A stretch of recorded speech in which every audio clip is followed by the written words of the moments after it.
My name is Michael Pashut and I'm the proud owner of Change Cars and the host of the TV show All Things Motoring. But I'm even prouder today to say that I work with Alan Rosenmeyer from Motor Matters, better known as the man with a hat.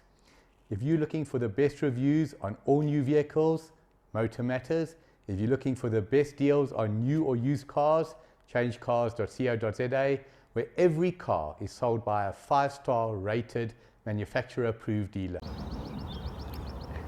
The new generation Renault Captur, we had it actually on test about 6 or 8 months ago, but it's come back to us for another test, and it's an interesting car. It's a slightly bigger crossover SUV, but obviously it's got all the SUV cues, all the SUV styling, and that makes a very big difference. Now, it's available in South Africa in 2 models, Zen and Intense. This is the Intense. One of the first ways you can tell is that the Intense is offered with a bi-color with a black roof, and this color is called Passion Red. You can take that any way you want. Now, you've got nice LED lighting, headlights over here at the front, and one of the differences, I'm going to point out a lot of the differences between the 2 spec levels, is that these have upgraded headlights over here with auto high beam function, etc., which you don't get on the Zen model, you do only get on Intense. You've got neat little scoops over there, you can see at the front over there, features like that, and you've of course got the expected little splitter at the front in the silver grey color to differentiate and show you that this has some pretensions of being, can we call it a soft roader, SUV crossover vehicle. Another difference, both models do have 17-inch wheels, but you get the diamond cut alloys on the Intense model. They do look very nice and neat. 17 inches, as I said. You've got cladding around the wheel arches, of course, and down along the bottom of the doors. All this is very expected on all models in this type of sector, and you do get the chrome trim around the windows. Now, note that when you move away from the car, it locks automatically, and as you approach, it unlocks, or it should. There we go, unlocks, and you can see that by the mirrors coming out. Let's have a look in the back seat over here quickly. I'll open up the back door, and well, with my driving position, the rear legroom is reasonable. I wouldn't call it exceptional. You do have the nice feature of 2 USBs in the back and a 12-volt socket and aircon vent, and it does give an interesting feature. There's a little lever at the bottom of the seat over there in the center, and that is that you can actually slide the rear bench backwards and forwards to allow for extra boot space, which obviously will limit legroom. That's in the rearmost position at the moment, so I think you would be pretty cramped for legroom in the back if you do it, but it certainly will increase your boot space. And I can tell you now, let's have a look in the boot quickly and you'll understand exactly what I mean. It doesn't have a powered tailgate, but really, now in standard format, and before I show you that, there is actually a dummy floor. So there's quite a nice bigger lower section, although it does create quite a high load lip over there, but with the dummy floor, it's a flat level load. 404 litres of boot space in standard format. If you push the seat forward, you get 536, and it can go up to 1200 odd if you drop the rear seats. Haven't shown you, but under those boot boards, there is a space saver spare wheel. Drop the tailgate again, very neat. I mean, it tells you it's the Captur very clearly. You've got the skid plate at the rear as well, and both models are powered by the same 1.3 litre 4-cylinder petrol engine that gives you 113 kilowatts, 270 newton meters of torque through Renault's 7-speed dual clutch automatic transmission driving the front wheels. Let's have a look on the road and of course check it out inside. Well, I'm out on the open road in the Captur and just having a bit of fun, just relaxing a little bit and taking it easy for a change. And I must tell you that this little crossover SUV, as I think they'd like to call it, 113 kilowatts and 215 newton meters from this 1.3 litre turbocharged 4-cylinder petrol engine is good power, good oomph, and it certainly does give you that extra little bit. It's a little bit above the average for the market segment. which I think tells you something, and drives the front wheels through a 7-speed dual clutch automatic, or as Renault would call it, the EDC. I'm not quite sure what EDC stands for, but I don't think that's the important factor right now. But it's smooth, it's comfortable, it's relaxing. I'm taking it pretty easy, and I can also tell you that this is early in the test, but probably 50-50 mix of urban driving in a lot of traffic and now open road cruise, and I'm showing 6.8 litres per 100 without any effort whatsoever, and in fact while enjoying that extra bit of power. It's a comfortable car, I must say. I'm relaxed. It's got a lot of features as well, being the Intense, the top spec model.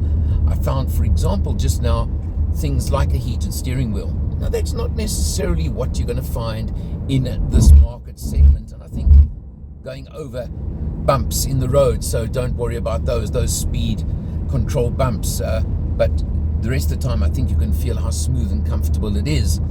And just features like lane departure, it's got quite a couple of extra features that you may not expect in this market segment that I think do justify the slightly higher price. Android Auto connected instantly using a cable, so it's got things like that, all the features you want in a car in the segment these days, and nice and smooth, nice and comfortable. I think, quite honestly, it should be capturing a bigger segment of the market than it probably is right now, and maybe that comes down to marketing and of course affordability in the market we live in at the moment, which sadly is just such a major factor in this country right now. But I think everywhere in the world, car prices, but at least you know you're getting decent fuel economy in these days of high fuel prices. So just keep that in mind as well.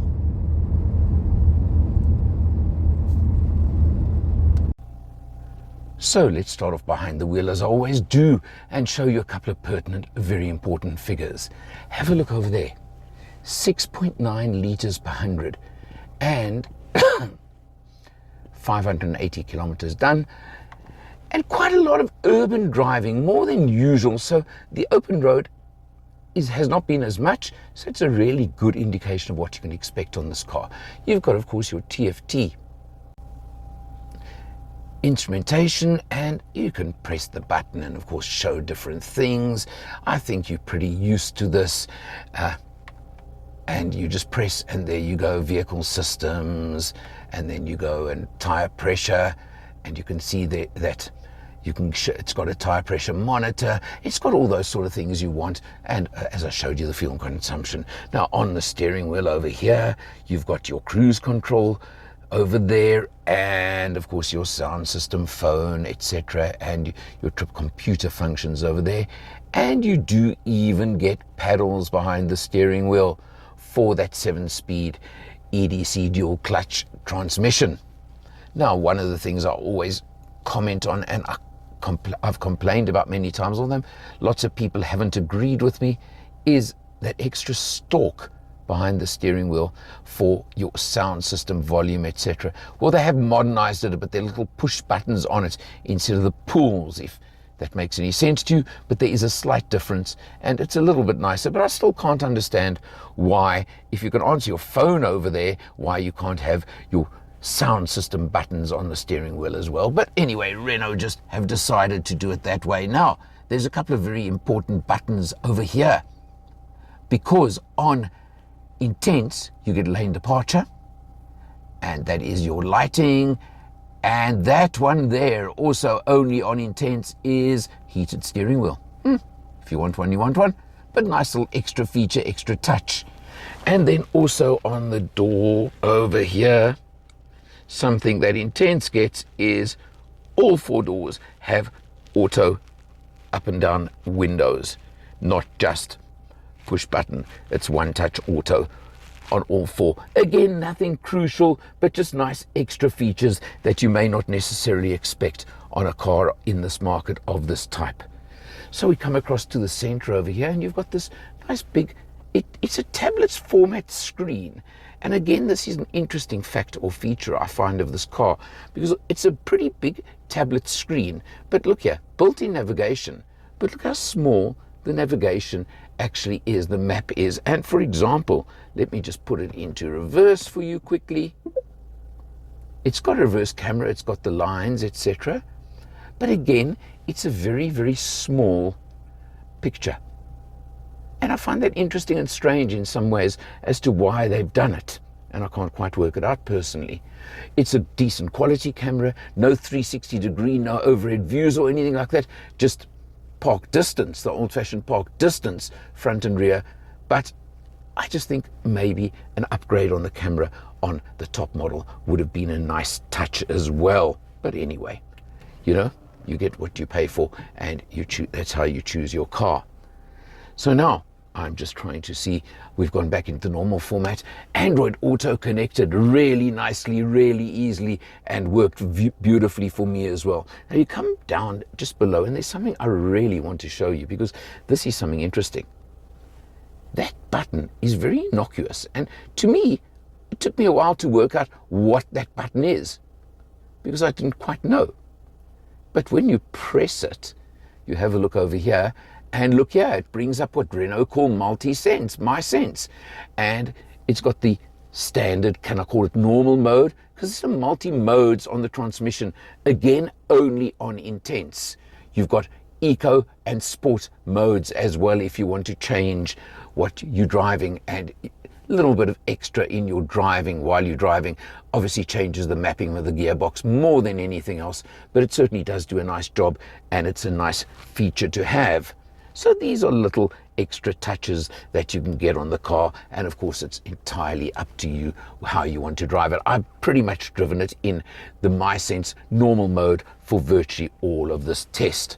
I'm just going to turn off the engine now because we don't need it anymore, and show you lots more of the interior features, and point out, as I've said, the differences between Zen and Intense.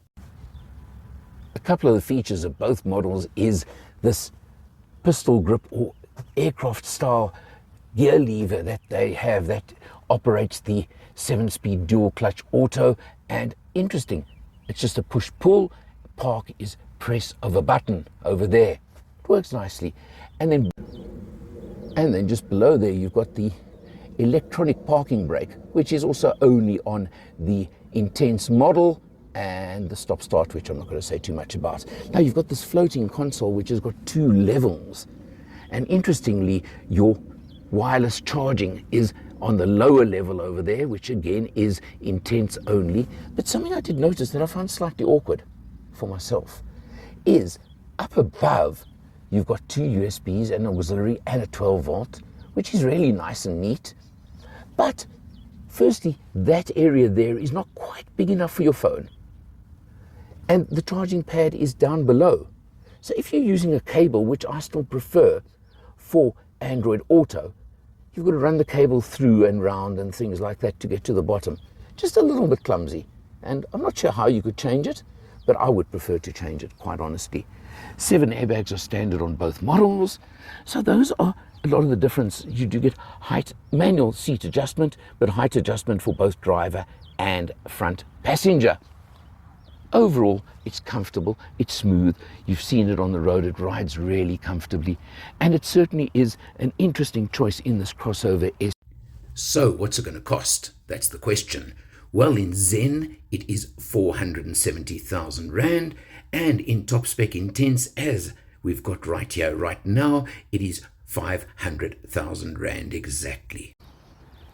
It's competitive in the market. I know it's a lot of money, but so is every other car around these days. It certainly is competitive, and it certainly offers a lot for the money. Interesting tail lights as well. You have a look over there. It's all these sort of features that add up to make it a slightly different choice, and also that 113 kilowatts and 270 Newton meters is slightly more than a lot of the opposition in this category. So it's certainly got a nice bit of power, a nice bit of go. Overall, it certainly is an interesting contender in the category, and it's certainly one that I would look at, especially when you consider it does give you a 5-year 150,000 kilometer warranty, as well as a 3-year 45,000 kilometer service plan included in the price. For Motor Matters behind the camera today, I'm Alan R. You'll see me next time.